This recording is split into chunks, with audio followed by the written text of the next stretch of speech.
আজ এক যে আছে খাবারে থাকছে জিভে গজা। জিভে গজার নাম আসলে জগন্নাথের মহাপ্রসাদের কথা বারবার মনে পড়ে। কারণ জগন্নাথ দেবের প্রসাদে এই জিভে গজা থাকবেই। আর এই জিভে গজা নামটির উৎপত্তি গো জিহ্বা থেকে। গরুর জিভের মতো লম্বা আকার বলেই এই গজার এমন নামকরণ হয়েছে বলেই মনে করেন এখনকার খাদ্য বিশেষজ্ঞরা। এক যে আছে খাবার এমন একটা অনুষ্ঠান যেখানে শুধু খাবারের ইতিহাস নয়, জানানো হয় খাবারের রেসিপিও। আর আজকের এই ইউনিক আইটেমটি যিনি আমাদের সঙ্গে ভাগ করে নেবেন তিনি হলেন আমাদের আজকের বিশেষ অতিথি প্রিয়াঙ্কা দত্ত ভদ্র।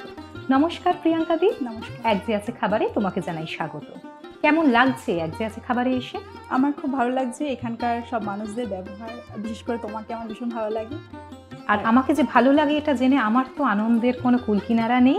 আজকে বেশ কিছুটা সময় রান্না হবে, গল্প হবে। আর আজকে আমরা কি বানাচ্ছি? আজকেই বানাচ্ছি জিভে গজা। জিভে গজা, মানে তাতেই জিভে জল চলে এলো। একদম। জিভে গজা হবে। আর তার জন্য কি কি উপকরণ লাগবে? এইখানে খুব সিম্পল উপকরণ, মানে খুব অল্প ইনগ্রিডিয়েন্টস দিয়ে তৈরি হয়ে যায়। মেইন আমার লাগছে এখানে ময়দাটা আমি ঘি দিয়ে এটাকে মেখে রাখবো কিছুক্ষণ। আর বানাতে লাগছে চিনির শিরা করব। বেশ, ব্যাস, তারপরেই ভেজে মানে এত রসে দাও। সিম্পল একদম একটা simple। রেসিপি। আসলে আজকের দিনে কিন্তু সিম্পলিসিটিটাই সমস্ত জায়গায় হ্যাঁ, চাই, যেখানে রেসিপিটা সিম্পল হবে কিন্তু খেতেও হবে বেশ মুচমুচে। মানে আজকের রেসিপি যেমন জিভে গজা। তাহলে শুরু করা যাক। হ্যাঁ। তাহলে প্রথমে আমরা কি করব? প্রথমে ময়দার ডোটা তৈরি করব। ময়দার ডো তৈরি করবে। তাহলে তোমাকে আমি বোলটা দিয়ে দিই। ঈশ্বর গুপ্তের গানে আছে, পরধর তিলে গজা সাজানো রয়েছে মজা, আয় আয় বলে মন করে আকর্ষণ। রামনারায়ণ তর্করত্ন উত্তম ফলারের বর্ণনায় লিখেছেন, নিখুতি জিলিপি গজাকে উনি কিন্তু এক আসনেই রেখেছেন। শুধু তাই নয়, মহেন্দ্রনাথ দত্ত তার ছেলেবেলায় কথা লিখতে গিয়ে জানিয়েছেন, সেকালে সিমলে বাজারের দোকানে কুচো গজা, চৌকো গজা, জিবে গজা, ছাতুর সুটকে গজা নামে বিচিত্র সব গজা পাওয়া যেত। আর এই থেকেই বোঝা যায় যে গজা নামক এই মিষ্টি নানান সময়ে নানান স্বাদে মন জয় করে এসেছে আপামর বাঙালির। তাহলে শুনলেন তো গজার আদি কথা। এখন দেখে নি ডো রেডি হয়েছে কিনা।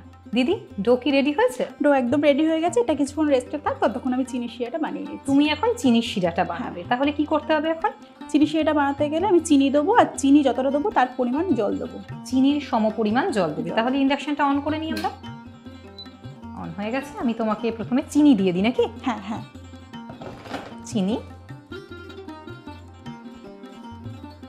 দিয়ে দিলে এবার এর সমপরিমাণ যাবে জল। জল তুমি মাপ মতো দাও। সময়ের বেড়া জালে কত গজাই যোগ হয়েছে বাঙালির হেসেলে। তার যেমন ইয়ত্তা নেই, তেমনি কত গজা যে হারিয়ে গেছে তারও কিন্তু সঠিক কোনো খবর নেই। তবে মফস্বল বা গ্রাম বাংলার মেলায় এখনো কাঠি গজা, অনেকে বলেন আঙুলে গজা দেখা যায়। চিনির রসে ডোবানো সাদা আর গুড়ের রসে খয়েরি কাঠি গজা। ছানার কিন্তু এতে সংযোগ নেই, শুধু ময়দা সর্বস্ব বলে এর দামও কম। মনে হয় গজক কিন্তু দেখতে অনেকটা এরকমই ছিল। পুরীতে জিভে গজা এখনো বিখ্যাত। এছাড়াও কলকাতায় ক্ষীরের গজা নামে ঈষৎ কৃষ্ণবর্ণের এক ধরনের গজা কিন্তু দেখতে পাওয়া যায়। জানা যায় গজাটির জন্ম মেদিনীপুর শহরে। উপকরণে অল্প ক্ষীর যোগ করে ঘিয়ে ভাজার সময় রংটা গাঢ় হয়ে ওঠে। সারা বছর না হলেও বিজয়া দশমীতে মিষ্টির দোকানে কুচো গজা দেখা মেলে। তাই এখনো যে সমগ্র ভারতে কত রকম গজার খোঁজ মেলে তা সত্যি করে বলা বড় দায়।